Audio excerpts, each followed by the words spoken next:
Well, soon you'll see this local woman's face on billboards all around Milwaukee. Lisa Goodwin has made the Sister Pact, and she's also a breast cancer survivor. So how does it feel to be a part of this educational campaign? It feels great because I'm educating other people, spreading the word for people to get out, to not be so fearful, to call a friend, call a family member, call a loved one.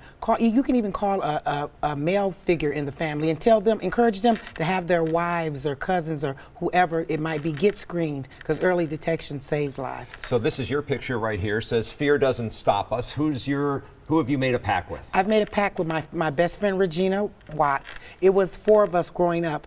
Regina lives here. We have 2 other friends. One is in Arkansas and one is in Maryland. And one is a nurse practitioner, so she's really on us, Kathy. And another one is Sandra. She's in Arkansas. We all call each other. They call me daily 4 or 5 times just to make sure I'm okay, my strength is okay, and my spirits are still alive. And it has to help your spirit when you know that there's someone in your corner. Yes, because like everyone says, when you're diagnosed with breast cancer, it's like a fear and a fear of the unknown, and people don't know what's going on. Right. I am the 5th lady in my family to have had breast cancer. The 5th? The 5th Who lady. else? My mom had breast cancer. She's a 25-year survivor. Her sister had breast cancer. I believe she's like 15 years.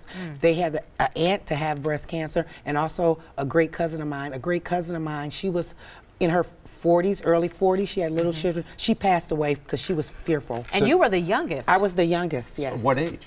I was 38. All right, so there's another indication about when you have that kind of history, you don't wait till 40 to get the mammogram, No, right? I've been getting mammograms since I was 25. Actually, when I was diagnosed with breast cancer, I sort of kind of fought for myself because I called the place that I was getting, the hospital to, and said, it's time for my mammogram, because my mom and I have been making a Sister Pact for years. When she goes to take her mammogram, I go.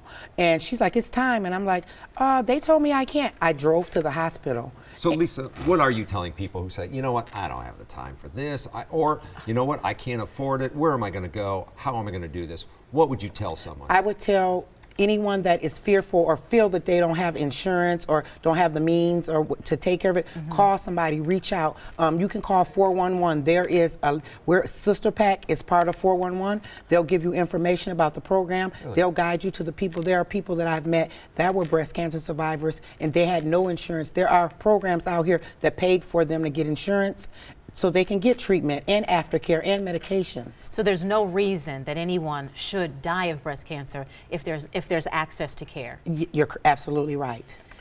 So Wow. you looked at yourself on the billboard yet? Have you seen the billboards? I have, and I think I look great along with my best friend Regina. She is such a big support. So this made news this week. What was the reaction from folks that know you and have seen this so far? My phones have been blowing up. My Facebook has been going crazy. People are calling, where are But this you? is why you're doing it, right? Yes. Because it's the message here that's getting out, and you're able to tell it. Yes, absolutely right. Did you feel that same fear?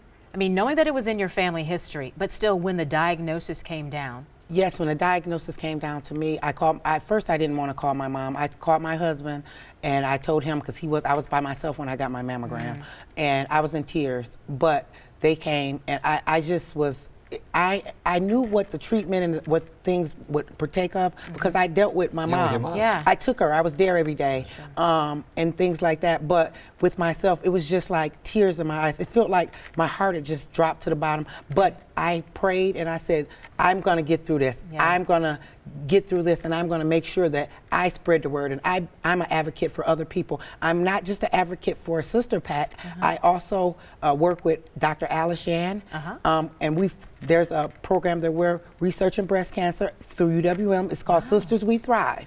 So I help teach focus groups, and I'm in the community a lot. I like the fact that you are an advocate not only for yourself, but for others. Do you think Milwaukee is positioned to make a difference on this, to get that message out and to change the numbers, change the results? Yes, I think it does, because the zip codes that we're focusing on, I've lived in 2 of the 3. Okay. I have a lot of family members in 53206 and 53208. So I frequently visit those areas. So people are say, "Oh, I saw you." I met people at the post office and in different places, and they say, "I saw you. Where have I saw you?" I said, "Oh, I'm a breast cancer survivor." So I speak to them, and then they might share my cousin was or whatever, and I'll give them places places to go to for resources and things like that. So this isn't about just girlfriends signing the pact. Come on, guys, step up. Yes, step up, because early detection definitely saves your life. People always, they fear what's going to happen, and ladies worry about their hair falling out or how they'll be. I want to tell people that I got my master's degree when I was taking treatment. All right, I like the sound of that. You're a good spokesperson for this effort, and we really appreciate you coming in and sharing your story. Thank you guys for having us, and continue to help us spread the word. Definitely will. Now, when